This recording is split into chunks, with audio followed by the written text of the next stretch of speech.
என்னன்னா battery போயிடுச்சுட்டாங்க. Battery போகிற அளவுக்கு நான் எதுவுமே பண்ணலை, ப்ராப்பராக வச்சுட்ருக்கேன் வண்டியை. நான் சொல்கிறேன் கைஸ், மாற்றிருக்காங்க அப்படின்னா ஸ்பார்க் ப்ளக் போயிடுச்சு, நம்மளுக்கு dual set of spark plug ஓகேங்களா. அடுத்து ஆயில் ஃபில்ட்ரு, அது சொல்லியிருக்கேன். ஃபில்ட்ரு, அது ஏர் ஃபில்ட்ரு மாற்றிருக்காங்க, இன்ஜின் ஆயில் மாற்றிருக்காங்க. அதுக்கப்புறம் ஏதோ கம்ஃபர்டபுள் செயின் லூப் பண்ண சொன்னேன், செயின் அட்ஜஸ்ட் பண்ண சொன்னேன். அடுத்து இதெல்லாம் guys, welcome back to my channel. இது உங்கள் லேலா ஃபாக்ஸ். ஹோப் எல்லாம் ஃபைன் நம்புகிறேன். இது ஆக்சுவலாக நீங்கள் ரொம்ப நாளாக வெயிட் பண்ண பார்ட் 3 வீடியோ. இது நம்ம பைக் சர்வீஸோட பார்ட் 3 வீடியோ. இது ஆக்சுவலாக இந்த வீடியோவில் நம்ம என்ன பார்க்க போகிறோம் அப்படின்னா, நம்ம லாஸ்ட்டாக சர்வீஸில் ஒரு இஷ்யூ வந்து நான் ஹைலைட் பண்ணியிருப்பேன்.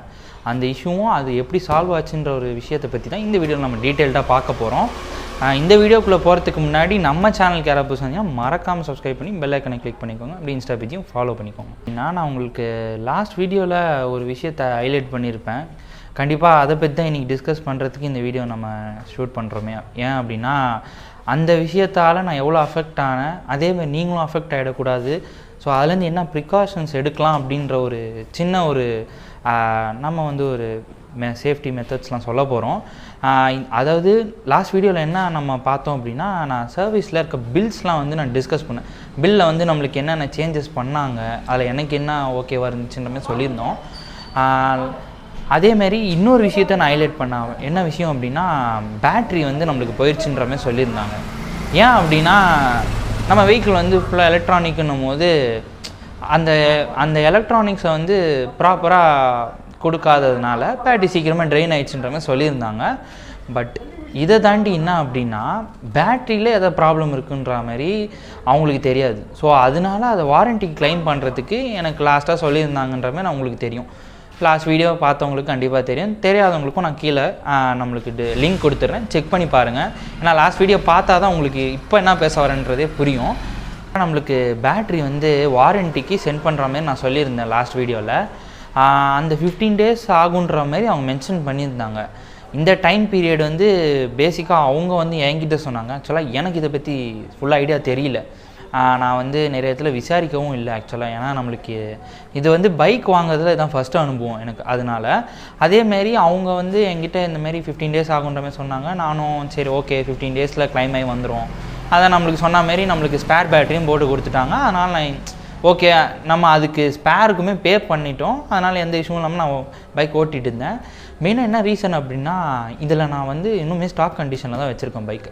ஆக்சுவலாக இதில் எனக்கு நிறையா ஆட்-ஆன்ஸ்லாம் பண்ணுற விஷயம்லாம் இருக்குது.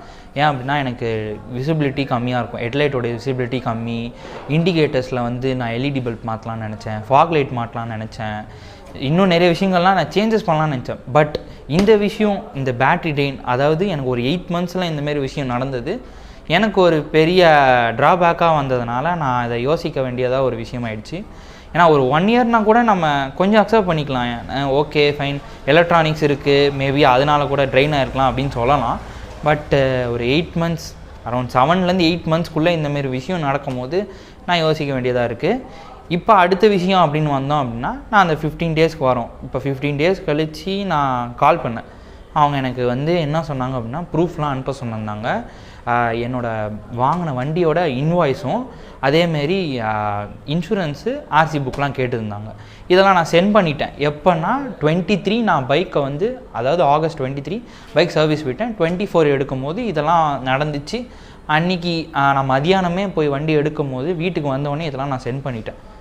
அரௌண்டு இப்போ அந்த 15 days கழித்து நான் கால் பண்ணும்போது என்ன சொன்னாங்க அப்படின்னா, இன்னும் கிளைம் ஆகலைன்ற மாதிரி சொல்லியிருந்தாங்க. பட் ஓகே, ஸோ வந்து அவங்க சைட்லேருந்து ரெஸ்பான்சிபிலிட்டி எடுத்துக்கிறேன்ற மாதிரி எனக்கு வந்து அஷூரன்ஸ் கொடுத்தனால நானும் சரி ஓகே ஃபைன் நம்ம வெயிட் பண்ணுவோம் அப்படின்னு இன்னும் அதுலேருந்து ஒரு 10 days கவுண்ட் பண்ணிக்கோங்க. 25th, அதாவது அதுலேருந்து ஒரு 25th day கழித்து நான் கால் பண்ணுறேன். அப்போவும் சேம் ரெஸ்பான்ஸ், எனக்கு ப்ராப்பராக எந்த ஒரு ரெஸ்பான்ஸும் இல்லாமல் வரும் சார் அப்படின்னு கட் பண்ணுறாங்க. எனக்கு இவ்வளோ தான் பதிலே வந்துச்சு. இந்த அளவுக்கு ஒரு ரெஸ்பான்ஸ் இருந்துச்சு. லாஸ்ட்டில் நான் எந்த ஷோரூம்னே சொல்கிறேன், எனக்கு அதை பற்றி ஒரு பிரச்சனையும் கிடையாது. பட் எனக்கு கிடைச்ச எக்ஸ்பீரியன்ஸ் உங்களுக்கும் இருக்கக்கூடாதுன்றதுக்காக தான் சொல்கிறேன். அதேமாரி இதுலேருந்து இன்னும் ஒரு 10 நாள், 35th day, இதிலேருந்து அதாவது இந்த 35th dayலேருந்து 40 days, அதாவது கம்ப்ளீட்டாக 40 days ஆச்சு இப்போ பேட்ரி வந்து ரீப்ளேஸ் ஆகி வரது. அதில் 35th dayலேருந்து 40th day வரைக்குமே நான் எவ்வளோ விஷயங்கள் நான் வந்து பண்ணேன். நான் நிறைய பேர்கிட்ட கேட்டேன். ஏன்னா என் ஏரியாவில் தெரிஞ்சவங்க ரைடர் வச்சுருந்தாங்க. அவங்கக்கிட்ட அப்போ தான் நான் போய் கன்சல்டே பண்ணுறேன். இந்தமாரி பேட்ரி எனக்கு இஷ்யூ ஆச்சு, உங்களுக்கு அந்த ஷோரூமில் இந்தமாரி இஷ்யூ ஆயிருக்கா, பேட்ரி சேஞ்ச் பண்ணுறதுல டைம் ஆயிருக்குன்ற மாதிரி கேட்கும்போது வேறு ஒரு இஷ்யூ சொன்னாங்க. அதேமாரி அவங்களுக்கும் டைம் ஆச்சுன்ற மாதிரி சொன்னாங்க. உடனே அவங்க எனக்கு என்ன ப்ரிகாஷன் கொடுத்தாங்க அப்படின்னா, நம்மளோட டிவிஎஸோட மெயில் பண்ணலாம், இல்லைனா கால் பண்ணுற ஆப்ஷன்ஸ் கொடுத்துருப்பாங்க கஸ்டமர் கேருக்கு. அவங்களுக்கு கால் பண்ணி நம்ம வந்து கம்ப்ளைண்ட் பண்ணோம் அப்படின்னா அவங்க கன்சர்ன் ஷோரூமுக்கு வந்து மெயில் பண்ணுவாங்க. ஸோ அந்த சர்வீஸ் சென்டரில் யார் மெயினாக இருக்காங்களோ அவங்களுக்கு மெயில் போகும். அவங்க கண்டிப்பாக நம்மளுக்கு அதை செக் பண்ணி பார்த்து தான் ரெஸ்பாண்ட் பண்ணுவாங்க. நான் இதை வந்து எப்போ பண்ணேன் அப்படின்னா 35th டேலேருந்து நான் அவங்களுக்கே கால் பண்ணேன் ஷோரூமில். அன்னிலேருந்து ஃபோன் எடுக்கலை, பிஸியாக இருக்குன்றாங்க, 10 நிமிஷத்தில் கால் பண்ணுறேன்றாங்க. இதெல்லாம் நடந்துச்சு. அதேமாரி 40th டேக்கு முன்னாடி 39th டே என்ன பண்ணேன், நான் வந்து ஒரு 3 வாட்டி கஸ்டமர் கேருக்கு நான் கம்ப்ளைண்ட் ரைஸ் பண்ணிட்டேன். அவங்க சைட்லேருந்து பேக் அண்ட் டீம்லேருந்து எனக்கு கால் பண்ணி இந்தமாரி என்ன சார் இஷ்யூ ஆச்சு அப்படின்னா நான் எல்லாத்துக்குமே சொன்னேன். இந்தமாதிரி பேட்ரி இஷ்யூ ஆச்சு, 40 days ஆச்சு, ஸ்பேர் பேட்ரிக்கு மணி வாங்கியிருக்காங்க, எல்லாத்தையுமே நான் சொன்னேன். சொல்லும் போது எனக்கு ஒரு சின்ன ஒரு நம்பிக்கைலாம் கிடையாது. நம்ம கம்ப்ளைண்ட் பண்ணியிருக்கோம், மேபி அதாவது மாறும்ன்றதுனால 40th டே நான் என்ன யோசித்தேன் அப்படின்னா நம்ம நேர்லேயே போய் பேசுவோம், நம்ம இன்றைக்கி பேட்ரி வாங்காமல் ஷோரூம்லேருந்து போகக்கூடாதுன்னு ஒரு முடிவோடு போனேன். பட் என்ன அது ஒரு அன்எக்ஸ்பெக்டடாக நடந்துச்சு அப்படின்னா, அவங்க ஷோரூம்லேருந்து எனக்கே கால் பண்ணி அவங்க கேட்குறாங்க, இந்தமாரி சார் என்ன சார் பிரச்சனை உங்களுக்கு, ஏன் சார் நீங்கள் வந்து கம்ப்ளைண்ட் ரைஸ் பண்ணிங்கன்ற மாதிரி என்கிட்ட கேட்டாங்க. அப்போ நான் என்ன சொன்னேன் அப்படின்னா, நான் எவ்வளோ நாள் 40 days-ஆக ஒரு பேட்ரி ரீப்ளேஸ்மெண்ட்காக வெயிட் பண்ணுறேன். அப்போ அவங்க ஒரு விஷயம் சொன்னாங்க, அது நீங்களாக இருந்தாலும் சரி நானாக இருந்தாலும் சரி பொய்னே தெரியும். பேட்ரி வந்து அதாவது நான் 40th டே போகிறேன், 39th டே வந்துருச்சுன்றாங்க. 39th டே தான் வந்துச்சுங்க, அதனால தான் உங்களுக்கு 40th டே கால் பண்ணுறன்ற மாதிரி சொன்னாங்க. இதை யாராக இருந்தாலும் நம்ப மாட்டீங்க. முன்னாடியே வந்துட்டுருக்கோம், அவங்க அந்த அளவுக்கு வந்து நம்மளை ரெஸ்பான்சிபிலிட்டி எடுத்துக்கிறாங்க ஒரு கஸ்டமர்கிட்ட. இது எனக்கு சுத்தமாக செட் ஆகலை. அதை வந்து பேட்ரிலாம் நான் போயிட்டு அன்றைக்கி பேசி சேஞ்ச் பண்ணிட்டேன். அப்போ வந்து எனக்கு 500 ரிட்டர்ன் பண்ணிட்டாங்க. நான் அந்த பில்லாம் வச்சுருந்தேன். ஓகே ஃபைன், எல்லாம் முடிஞ்சிருச்சு. இப்போ என்ன சொல்ல வரேன் அப்படின்னா, இந்த ஷோரூமோட பேர் வந்து அரியன் மோட்டார்ஸ். இவங்க வந்து என்ன பண்ணுறாங்க அப்படின்னா, கஸ்டமர் சொல்கிறத வந்து கேட்கல. ஆக்சுவலாக நான் ஒரு இந்த மாதிரிலாம் இஷ்யூ சொல்கிறேன் அப்படின்னா அதை அவங்க ரெக்டிஃபை பண்ணலை. இதுதான் லாஸ்ட்டாக நடந்துச்சு. லாஸ்ட் வீடியோவில் நான் கொஞ்சம் விஷயங்களில் நான் ஸ்கிப் பண்ணியிருப்பேன், இல்லை நான் சொல்லாமல் விட்டுருப்பேன். அதை இந்த வீடியோவில் நான் சொல்லிடுறேன். என்ன அப்படின்னா, இந்த வண்டியில் கியர் பொசிஷன் சென்சார் பயங்கர ப்ராப்ளம், அதை சேஞ்ச் பண்ண சொன்னேன். அதேமாரி யூஎஸ்பி போர்ட்லேயும் சார்ஜ் ஒர்க் ஆகலை, சார்ஜரில் அது வந்து ப்ராப்ளம் ஆனனால நான் வந்து இது பண்ணேன், அவங்ககிட்ட சொன்னேன், அதையும் சேஞ்ச் பண்ணல. அதேமாரி இதில் விஷயம் அப்படின்னா, நான் இந்த யூஎஸ்பி போர்ட்டை வந்து ஃபஸ்ட் சர்வீஸ் இல்லாமல் செகண்ட் சர்வீஸ் வரைக்குமே இதை 2 வாட்டி சேஞ்ச் பண்ணியுமே இதே பிரச்சனை எனக்கு ரிப்பீட் ஆச்சு. இதை அவங்கக்கிட்ட சொன்னேன், அவங்க ரெக்டிஃபை பண்ணாங்களான்றதே தெரியல. ஆனால் எனக்கு அதே பிரச்சனை ரிப்பீட் ஆகுது. அது ரெக்டிஃபை பண்ணாதானே அது சரியாகும். அதேமாரி இதை வந்து நான் அட்ஜஸ்ட் பண்ண சொன்னேன். கிளச்சை வந்து எப்போ அட்ஜஸ்ட் பண்ணாங்கன்னா, நான் வண்டி எடுத்துகிட்டு வரும்போது நான் சொல்கிறேன், இந்தமாரி கிளச்சு வந்து ஆக்ஷன் ஒர்க் ஆகலை, நீங்கள் அதை கொஞ்சம் அட்ஜஸ்ட் பண்ணுங்கள், நான் அவங்ககிட்ட சொல்லி எடுத்துகிட்டு வரேன். அதேமாரி வண்டியை வாட்டர் வாஷ் பண்ணாங்க, அதையும் சரியாக துடைக்கல. இதெல்லாம் நான் ப்ராப்பராக ஃபஸ்ட்டே சொல்லிட்டேன். இல்லை ஒரு பைக்கை வந்து கொடுக்குறாங்கன்னா பொதுவாக என்ன பண்ணுவாங்க, ஒரு கஸ்டமருக்கு இதெல்லாம் க்ளீன் பண்ணி பக்காவாக கொடுப்பாங்க, அதுதான் அவங்களுக்கு இருக்கும். ஆனால் அவங்க அதெல்லாம் எதுவுமே பண்ணல. அதுதான் நான் இப்போ என்ன சொல்ல வரேன் அப்படின்னா, நீங்கள் இன்கேஸ் இந்தமாரி உங்களுக்கு ரைடரில் 8 months or 9 months இந்தமாரி பேட்ரி இஷ்யூ வந்துச்சு அப்படின்னா, இந்தமாரி உங்களுக்கு ஷோரூமில் இத்தனை டேஸ்லாம் ஆகும் அப்படின்னு சொன்னாங்கன்னா தயவு செஞ்சு நம்பாதீங்க. ஏன்னா சேம் சுச்சுவேஷன் வேறு ஒரு வண்டிக்கு வேறு அதே டிவிஎஸில் நடந்துச்சு. இந்த ஷோரூமில் வேறு ஒரு ஷோரூமில் 2 days இல்லை 3 days பேட்ரி கிளைம் பண்ணி வந்துருமா.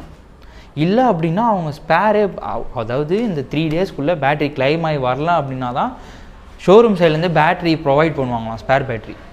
அதுதான் அவங்க எனக்கு இன்ஃபார்ம் பண்ணாங்க. இதை வந்து நான் வேறு ஷோரூமில் கேட்டு தெரிஞ்சுக்கிட்டேன். ஓகேங்களா, இதை நான் வந்து சும்மா ஏதோ சொல்லணுமேலாம் சொல்லலை. அதனால் நீங்களும் அதெல்லாம் கொஞ்சம் தெரிஞ்சுக்கோங்க. அதேமாரி ரைடர் வச்சுருந்தீங்க அப்படின்னா, இப்போ இந்த ஒரு சர்டன் பீரியடில் பேட்ரி ட்ரெயின் ஆகிறது அதிகமாக எல்லா வண்டிலையும் ப்ராப்ளம் ஆகுது. என்ன ரீசன் அப்படின்னு என்கிட்ட ஷோரூமில் சொன்னாங்க அப்படின்னா, வேறு ஷோரூமில் நான் எங்கே போக போகிறேன் அப்படின்னா குரோம்பேட் தான் நெக்ஸ்ட் போக போகிறேன். அங்கே என்ன சொன்னாங்கன்னா, சாஃப்ட்வேர் அப்டேட் வந்திருக்கு, நம்மளோட ரைடர் 125க்கு சாஃப்ட்வேர் அப்டேட் இருக்குது, அதை பண்ணிங்கன்னா உங்களுக்கு இந்த பேட்ரி ட்ரெயின் ஆகாதுன்ற மாதிரி சொல்கிறாங்க. ஏன்னா சாஃப்ட்வேர் ஆட்டோமேட்டிக்காக ஏதோ அப்டேட் ஆகிருக்குன்ற மாதிரி எல்லாருக்கும் இஷ்யூ ஆகிருக்குன்னு சொல்லியிருக்காங்க. ஸோ யாராவது மறந்துருந்தீங்கன்னா மறக்காமல் ஷோரூமில் போய் சர்வீஸ் விட்டு அதை வந்து செக் பண்ணிக்கோங்க. அதேமாரி ப்ராப்பராக வண்டியை வந்து டெலிவரி, அதாவது சர்வீஸ் விட்டு டெலிவரி எடுக்கிறீங்க அப்படின்னா கண்டிப்பாக ஒரு இந்த பம்பர் டு பம்பர் தயவு செஞ்சு செக் பண்ணிவிடுங்க. அப்போ தான் என்ன பண்ணியிருக்காங்க எல்லாமே கேளுங்க, அங்கே பில்லை வச்சு கேளுங்க, இதுதான் இதோட ப்ரைஸா எல்லாமே கேளுங்க. ஏன்னா அப்போ தான் அவங்க சொல்லுவாங்க, உங்களுக்கும் தெரியும் ஓகே இதெல்லாம் மாற்றுறாங்க, இதெல்லாம் இவ்வளோ தான் ப்ரைஸுன்ற மாரி. இவ்வளோ தாங்க இந்த வீடியோலாம். இது தான் பேசணும்னு நினச்சேன், ரொம்ப நாள் கழித்து போட்டிருக்கேன். இது கிட்டத்தட்ட அந்த 40 நாள் இல்லாமல் நான் 1 மாதம் கழித்து தான் போட்டிருக்கேன். இதுவே எனக்கு கிட்டத்தட்ட 60 நாளுக்கு மேலே வந்துடுச்சு. அதனால் ரொம்பவே சாரி. இதோடு இந்த வீடியோ எண்ட் பண்ணிக்கிறேன். இதுதான் எனக்கு கிடைச்ச எக்ஸ்பீரியன்ஸ். வண்டி வாங்கினது வரைக்கும் எனக்கு ஓகே தான், பட்டு இந்த சர்வீஸ் விஷயம் மட்டும்தான் எனக்கு ஒரு பெரிய ட்ராபேக்காக இருந்துச்சு. மெயினாக இந்த அரியன் ஷோரூமில் தான், அரியன் மோட்டார்ஸ் அந்த ஷோரூமில் மட்டும்தான் எனக்கு இந்த பிரச்சனை நடந்திருக்கு இப்போதைக்கு நான் போனதுனால. ஓகேங்களா? இன்கேஸ் உங்களுக்கு யாருக்காவது இதே ஷோரூமில் எதாவது இஷ்யூ நடந்திருக்கா அப்படின்றத கீழே கமெண்ட் பண்ணுங்கள், பார்ப்போம் இதேமாதிரி யாருக்கா ஆயிருக்கா இல்லையான்ற மாதிரி தெரிஞ்சுப்போம். தெரிஞ்சிச்சுன்னா அது நம்ம சொல்கிற விஷயம் ஒரு பெரிய ப்ரிகாஷனரியாக இருக்கும்.